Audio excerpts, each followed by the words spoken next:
Apa kabar kalian? Semoga kalian semua baik-baik saja ya. Kali ini membahas alur cerita film yang berjudul Erin Brockovich. Erin Brockovich adalah film biografi drama Amerika Serikat yang rilis pada tahun 2000 dan diperankan oleh aktris cantik Julia Roberts dan Albert Finney. Tanpa spoiler di awal, yuk langsung aja kita bahas alur ceritanya.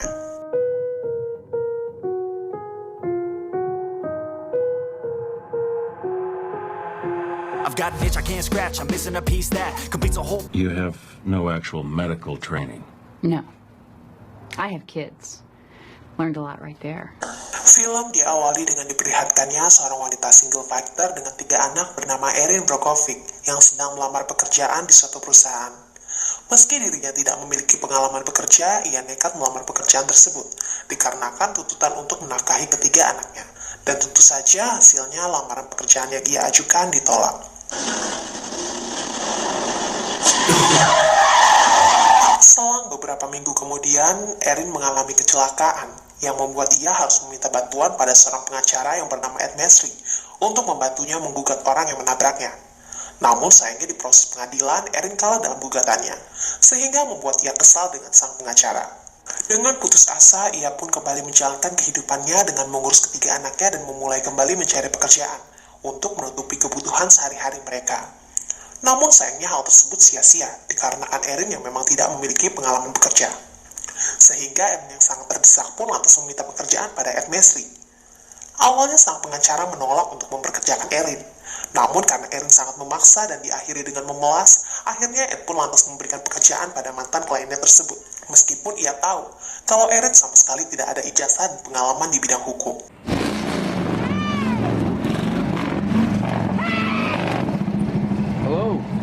Di malam harinya, setelah menidurkan ketiga anaknya, Erin mendengar suara kebisingan dari depan rumahnya, yang ternyata suara tersebut merupakan suara motor dari tetangga barunya yang bernama George. George pun lantas mengajak Erin berkenalan. Namun sayangnya Erin yang tidak berkenalan dengan George pun lantas berkata bahwa dia adalah seorang single mother beranak 3 dan telah 2 kali bercerai. Ia pun lantas meninggalkan George. See, that impresses me. Keesokan paginya di hari pertama bekerja Erin, Ed meminta Erin untuk mengecek beberapa berkas perkara, dan tanpa sengaja ia menemukan berkas dokumen kasus milik Donna Jensen kepada sebuah perusahaan besar Pacific Gas and Electric atau PG&E. Ia pun lantas menanyakan pada rekan kerjanya mengenai berkas tersebut. Namun sayangnya rekan kerjanya terlihat enggan membantu Erin, sehingga ia pun mencari tahu sendiri mengenai berkas tersebut. Sepulangnya dari bekerja, Erin pun menjemput anak-anaknya di rumah sang pengasuh. Namun sayangnya anak-anak Erin tidak berada di sana. Ia pun lantas bergegas pulang ke rumah untuk mencari keberadaan ketiga anaknya, yang ternyata anaknya ada bersama dengan George, karena sang pengasuh lebih awal mengantarkan anak-anak Erin pulang, sehingga membuat George yang tahu jika Erin belum pulang, lantas membawa anak-anak Erin ke rumahnya. George yang memang menyukai anak kecil dan kebetulan sedang menganggur, kemudian menawarkan bantuan pada Erin untuk mengasuh ketiga buah hati Erin padanya, dan Erin pun lantas menyetujuinya. Sebelum tidur, Erin menyempatkan lagi membaca berkas dokumen perkara milik Donna.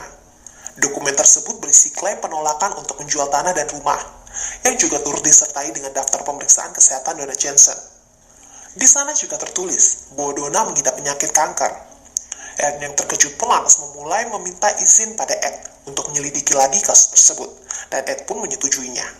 Erin pun lantas kemudian bergegas mendatangi kediaman Donna di Hinckley, California, untuk menggali lebih dalam informasi mengenai dokumen penolakan dan riwayat kesehatan Donna yang terlampir di berkas tuntutan mereka. Donna juga mengatakan kalau sebenarnya dirinya dan suami keberatan untuk menjual rumah mereka, dikarenakan di wilayahnya mendapatkan fasilitas kunjungan dokter kesehatan secara gratis dari perusahaan PG&E. Dan bukan hanya gratis, mereka juga dibayar untuk kunjungan tersebut, dikarenakan di lingkungan mereka telah terpapar pencemaran limbah pabrik, yaitu kromium. Karena fasilitas kesehatan dan bayaran tersebutlah yang menyebabkan mereka enggan untuk menjual rumah mereka. Erin yang mendengar hal tersebut pun seketika dibuat terkejut dan menyimpan sejuta pertanyaan di benaknya. Because of the chromium. The what? The chromium. Erin yang penasaran mengenai pencemaran limbah pabrik tersebut pun lantas mendatangi universitas penelitian setempat untuk bertanya pada salah seorang ahli tentang kromium. Sang profesor pun lantas menjelaskan kalau heksavalen kromium digunakan oleh banyak pabrik. Tujuannya untuk mencegah karat pada lapisan besi atau baja. Dan apabila kromium tersebut terpapar pada manusia melebihi batas normal, akan sangat berbahaya bagi tubuh, karena bisa menimbulkan berbagai macam penyakit, mulai dari ringan seperti sakit kepala sampai yang berat seperti kanker. Di akhir pembicaraan, profesor itu pun menyarankan kalau Erin ingin mengetahui tingkat paparan kromium di pabrik tersebut, berbahaya atau tidak, dirinya harus melihat dokumen-dokumen di sistem pembuangan air mereka. Setelah mendapat penjelasan dan masukan dari sang profesor, Erin pun lantas pergi ke laboratorium pembuangan air untuk menyelidiki sendiri kebenarannya. Dan fakta yang ia dapat bahwa air di kawasan tersebut sudah terkontaminasi oleh kromium karena limbah pabrik PG&E. Keesokan harinya, Erin pun lantas bergegas pergi ke kantornya untuk membicarakan kasus tersebut pada Ed. Namun sayangnya kepergiannya selama seminggu tanpa kabar membuat ia langsung dipecat. Erin yang murka pun lantas berkata bahwa kepergiannya selama seminggu bukan tanpa alasan, melainkan karena ia menyelidiki kasus Donna Jensen. Namun sayangnya tetap saja Erin dipecat, yang membuat ia menjadi sangat marah pada atasannya tersebut. Well, fuck if I'm gonna help you do that. Di lain sisi, hubungan Erin dan George semakin dekat, yang membuat Erin sedikit bisa tersenyum dalam menghadapi peliknya kehidupan. Singkat cerita, Erin yang mulai kembali lagi mencari pekerjaan tiba-tiba saja didatangi oleh Ed yang memberikannya kabar bahwa ia mendapati surat dari Dr. Frankel yang mengatakan bahwa telah terjadi pencemaran air di lingkungan kawasan Hinckley, California, yang mana pihak PG&E bertanggung jawab atas kanker yang diderita oleh Donna dan keluarganya. Erin pun kemudian diterima kerja kembali di firma milik Ed, dengan catatan ia mesti melengkapi data-data tentang heksapalen kromium, sehingga membuat Erin kembali lagi ke laboratorium air untuk mengambil beberapa dokumen lainnya yang ia perlukan. Keesokan harinya, Erin kembali lagi mendatangi kediaman Donna untuk memberitahukannya bahwa air yang mengalir di Hinckley sudah terpapar oleh heksapalen kromium, yang mana Donna pun merasa tidak percaya di awal, karena menurut dokter yang menanganinya tidak ada sangkut pautnya penyakitnya dengan kromium tersebut. Namun setelah melihat dokumen-dokumen yang dibawa oleh Erin, pada akhirnya Donna pun percaya.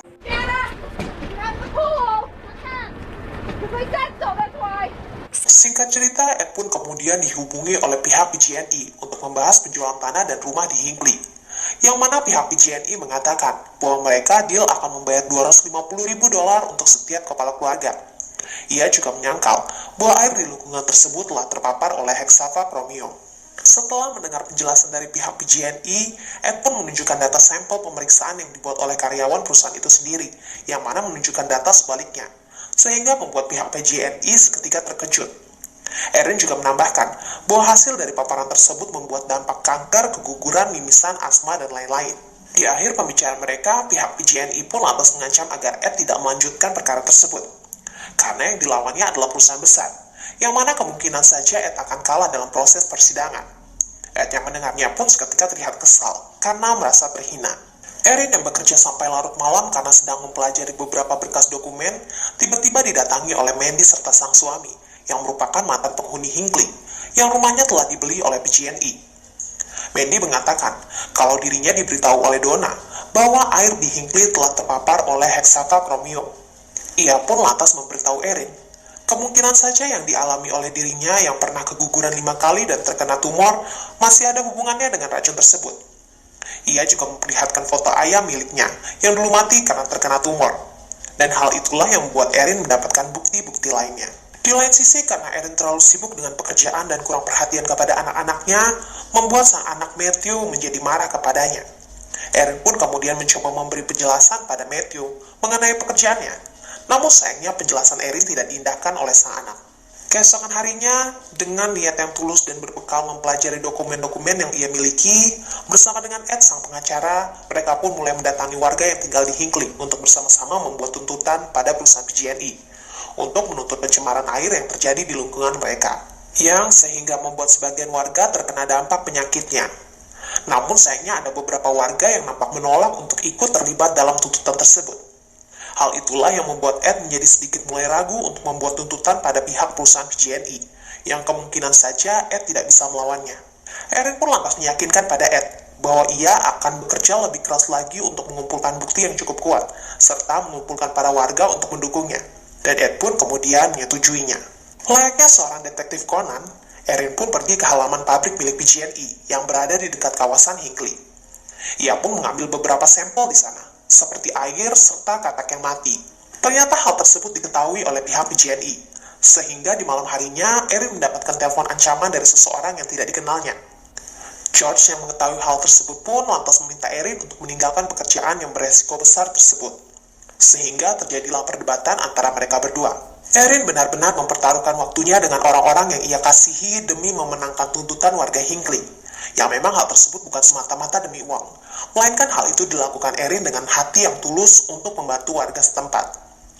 Bahkan dengan kesibukannya tersebut, dirinya melewatkan momen mendengar kalimat pertama sang anak yang baru saja bisa berbicara, sehingga dirinya hanya bisa menangis haru mendengar kabar tersebut dari George. Singkat cerita, 9 bulan kemudian, dengan hasil usaha kerja kerasnya, Erin telah menggandeng 411 orang penggugat. Dan tidak hanya itu saja, ia juga mendapatkan bukti lainnya, yang mana ia mengetahui sumber pencemaran hexafakromium yang diabaikan oleh perusahaan PG&E selama 14 tahun. Limbah tersebut telah merembes ke tanah Hinckley tanpa diketahui oleh warga. Namun sayangnya dengan segala bukti yang ada, Ed lagi-lagi tidak percaya diri bisa melawan pihak PG&E. Dirinya mengatakan dalam kasus ini ia sudah menghabiskan banyak sekali uang. Mereka bisa saja melanjutkan kasus ini. Namun sisi negatifnya jika mereka kalah dalam persidangan, maka perusahaan tersebut akan selamanya tetap ada di sana. Dan tentunya firma hukum milik Ed akan tamat riwayatnya. Erin yang mulai nampak frustasi dengan proses tuntutannya memutuskan untuk berkunjung dan melihat keadaan Donna dan suami. Yang ternyata kondisi kesehatan mereka semakin hari semakin parah. Ditambah lagi dengan Donna yang memohon dan berharap banyak kepada Erin agar bisa menuntut pertanggungjawaban dari pihak PG&E, sehingga membuat Erin semakin yakin untuk bertaruh melawan perusahaan PG&E. Dan tibalah hari di mana hakim memanggil pihak perusahaan PG&E dan pihak penggugat. Dengan dokumen pendukung yang ada ditambah lagi dengan adanya laporan dari 411 penggugat lainnya. Hakim juga memutuskan kalau gugatan Ed melawan pihak PG&E telah diterima oleh hakim dan akan dilanjutkan ke proses pengadilan.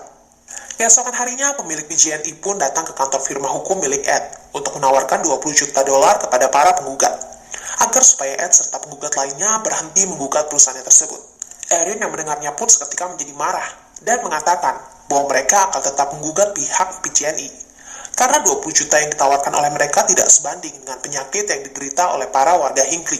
Erin bahkan meminta kepada pemilik PG&E untuk meminum air yang diambilnya langsung dari kawasan Hinckley. Dan tentu saja, pemilik perusahaan tersebut menolak untuk meminumnya.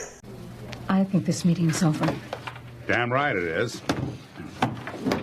Di sisi lainnya, George yang mulai merasa risih dengan kesibukan Erin, lagi-lagi meminta Erin untuk berhenti dari pekerjaannya. Namun karena Erin yang memang mencintai pekerjaannya dan sedang berjuang untuk orang-orang di Hinckley, lantas menolak untuk mengikuti kemauan sang kekasih. Sehingga George pun memutuskan untuk pergi dan berpisah dengan Erin. Dan Erin pun hanya bisa pasrah dengan keputusan tersebut. Keesokan harinya, karena Erin belum menemukan pengasuh, ia pun mau tak mau mengajak ketiga anaknya ke tempat kerjanya. Dan masalah baru pun muncul ketika Ed tanpa sepengetahuan Erin menjalin kerjasama dengan pengacara lainnya. Ketika melihat Erin marah kepadanya, Ed pun menjelaskan kalau pengacara tersebut bernama Kurt Potter merupakan pengacara yang handal. Dirinya pernah sekali berlawanan kasus hukum dengan Kurt Potter, dan dirinya kalah telak di persidangan. Ed pun menambahkan, dirinya sangat ingin memenangkan kasus ini dan Kurt Potter adalah orang yang tepat, karena lebih berpengalaman di bidang ini dari pengacara manapun. Erin yang mendengarnya pun hanya bisa terdiam dan pergi meninggalkan Ed dengan raut wajah yang masih kesal. Keesokan harinya, Erin dikejutkan dengan kedatangan paket, yang ternyata dirinya mendapatkan hadiah mobil baru dari Ed untuk mengapresiasikan hasil kerja kerasnya selama ini. Di scene selanjutnya, kita melihat pertemuan Ed, Erin, Kurt Potter, dan asistennya. Di pertemuan tersebut, Potter meminta semua dokumen hasil penelitian yang selama ini dilakukan oleh Erin untuk dipelajari oleh Teresa, dan selanjutnya Teresa lah yang akan melanjutkan proses penelitian di lapangan. Sontak saja Erin yang mendengarnya pun seketika terkejut dan mempertanyakan keputusan mereka. Ed yang mengetahui hal tersebut pun secepatnya menenangkan dan menjelaskan kepada Erin kalau dia harus percaya kepada tim Potter. Dengan diiringi sedikit perdebatan, akhirnya Erin pun mendengarkan nasihat dari Ed.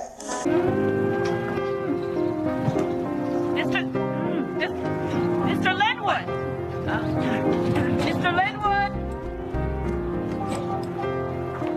When the symptoms began prior to the first medical visit, if you could reserve sentimental embellishments, I'd appreciate it.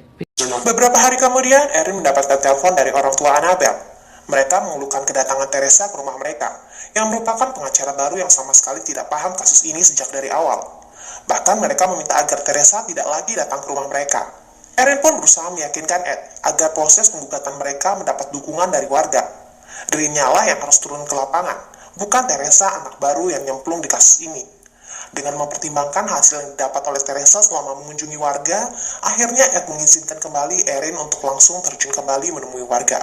Ketika Erin yang datang berkunjung dan meminta persetujuan penggugatan mereka secara tertulis, tentu saja para warga yang memang sudah percaya sepenuhnya kepada Erin dengan senang hati memberikan tanda tangan persetujuan mereka. Singkat cerita, ketika Erin sedang memesan kopi di sebuah kedai, dirinya didatangi oleh seorang pria mencurigakan. Erin menyadari kalau pria tersebut selalu memperhatikannya semenjak beberapa hari yang lalu. Dan ketika dirinya hendak pergi, tiba-tiba saja pria tersebut memperkenalkan diri. Ternyata pria tersebut adalah mantan karyawan pabrik di GNI, yang dulunya ditugaskan untuk membakar dokumen rahasia milik perusahaan. Sontak saja Erin yang awalnya merasa was-was dengan pria tersebut mulai tertarik dengan obrolannya. Pria itu pun bercerita, kalau beberapa hari yang lalu sepupunya yang berumur 41 tahun meninggal karena penyakit kanker ginjal dan penyakit komplikasi lainnya. Sehingga hal tersebutlah yang membuat dia akhirnya menyimpan dan memberikan dokumen tersebut kepada Erin. Keesokan harinya, Erin pun kemudian menunjukkan dokumen rahasia perusahaan serta 634 tanda tangan persetujuan penggugat pada mitra pengacara Ed, yang mana hal tersebut membuat kedua pengacara itu sontak terkejut dengan kepiawaian Erin dalam mengumpulkan bukti-bukti.